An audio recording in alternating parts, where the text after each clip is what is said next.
World Wonders. This is your review for 2.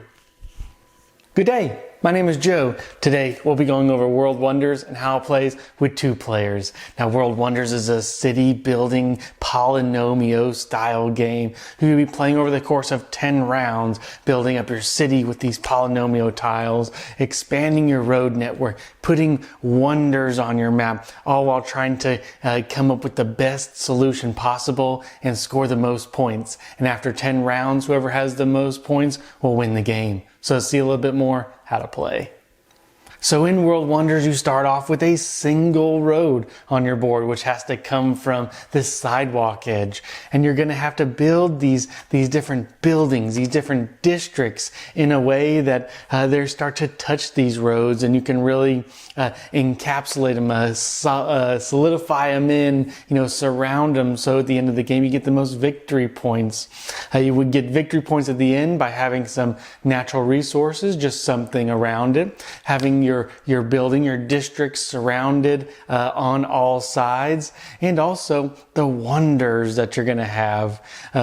Along with this, the buildings and districts you place are also going to give you some of these resources on the resource track. You're going to score points compared to your lowest ones. So you need to have, the pottery, the machinery type, and the food all kind of be as far down the track as you can. And hopefully your population is high as well.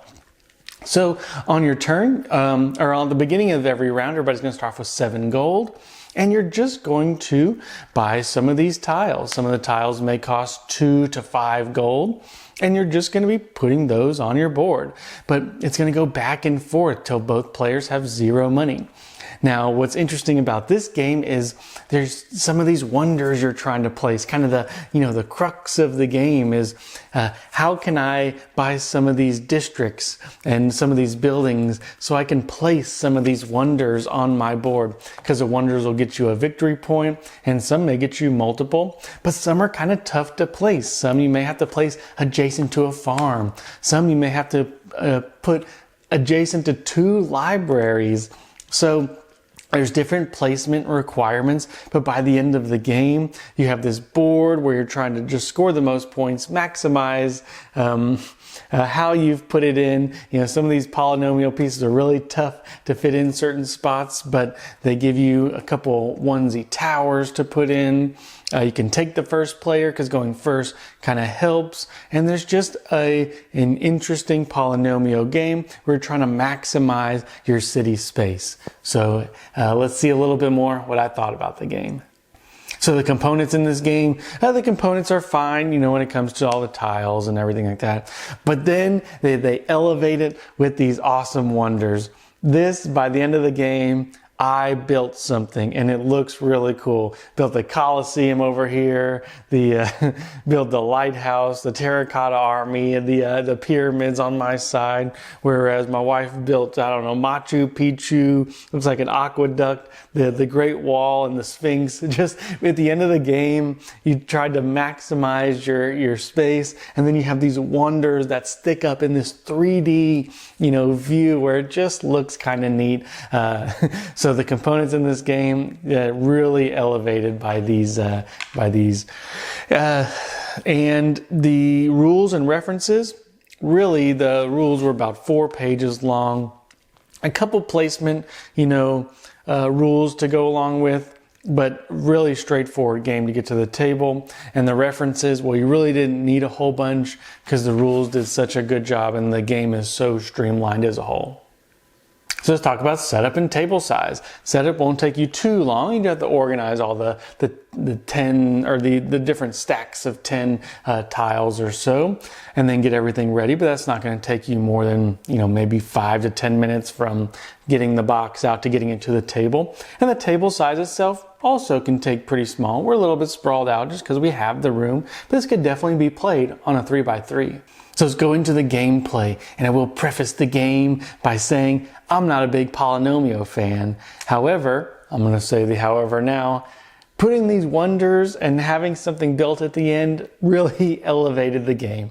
I don't know what it is, but the puzzle of trying to fit some of these different polynomial pieces, having every building or having every district have to be connected to a road. Seeing what some of these wonders, some of them don't have to be connected to the road, but they need to be touching certain districts. Some need to be touching water or over water. It's just a really neat puzzle game and a polynomial, and it doesn't overstay its welcome.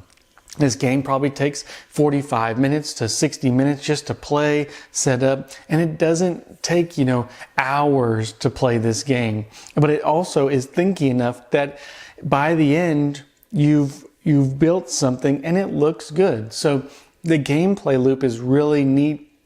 One thing I was a little bit hesitant on is they give you 7 money and the biggest building costs 5. So on your turn, to buy this biggest district building, that's going to cost you a lot. Yes, it does take up a lot of space. It gives you some nice resources, but most of your turn is going to be in that one building. So you may be able to build a road building. And what's interesting about this game is to take a wonder. You don't just buy a wonder, you spend the rest of your gold for the turn. So whether you have 1 or 7 kind of gives you that, how bad do I need that wonder? Do I need to take it from the other person now? Or can I wait a little bit? So it's just kind of neat. The roads are always 1 coin, so you can always be putting out these roads. I just wish that you could buy a couple more buildings on the turn as a whole, but it's a really tight gameplay. They give you 7 coins. Now, there are these loans. They give you can get 2 now, and they'll pay back 3 at another time, which is, as far as loans go, this is a terrible conversion rate. That's a 50% interest over here. That's very bad. And you also lose 2 victory points at the end of the game. Our last game was 37-34. So those 2 victory points, very crucial. The games are always very tight in this, so taking a loan can be catastrophic. But the gameplay is fun. Trying to figure out how can I fit those? Do I need to take these tiles before my opponents so I can build the wonders? The best way to score some victory points in this game, I think my wife scored, I think she got a wonder every single round. So she has 10 wonders from last game where I only scored 7. So that's a victory point every turn that you want to be scoring, where I tried to go for a couple of the more complex ones. So it's an interesting little game. I didn't think I would really enjoy the flow because I'm not a polynomial type, but it's really neat to build something at the end. And once again, I know the components shouldn't make the game, but placing these wonders on the map really they just make the game. And you could do this with just tiles, but having a 3D element in the game is really awesome for me. So is this game good for 2? And I really do like it. This is a great 45-minute game for us. We've played multiple times, easy to set up. Shuffle the stacks, get them out there, flip 1 tile for each one of these stacks, get your 3 wonders out there, and you're ready to go. Start off with an empty board, place your road, and you're at it. I do wish they had a couple different, style maps. There's one with the river, and then everybody has the same lake kind of on the other side. We didn't quite like the lake one as much, as the river was easy to use a lot of these bridges on, which kind of made more interesting patterns to us.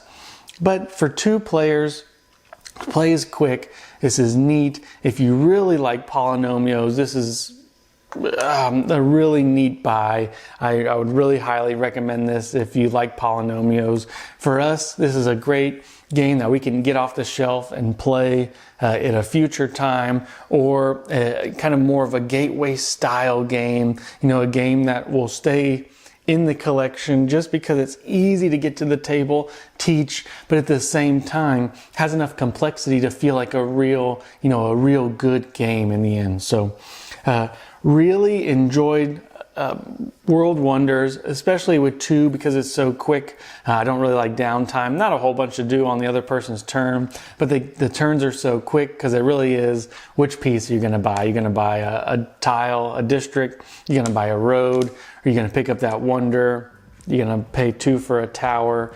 Really not that complicated, easy scoring, easy to get to the table. May not be the most depth for people, and if you don't like polynomios like me, it may be a tougher sell, but I've really enjoyed it. So I don't like polynomios, but this was a lot of fun for me. So we really enjoyed World Wonders, especially for 2, and hope you enjoyed the review, and till next time.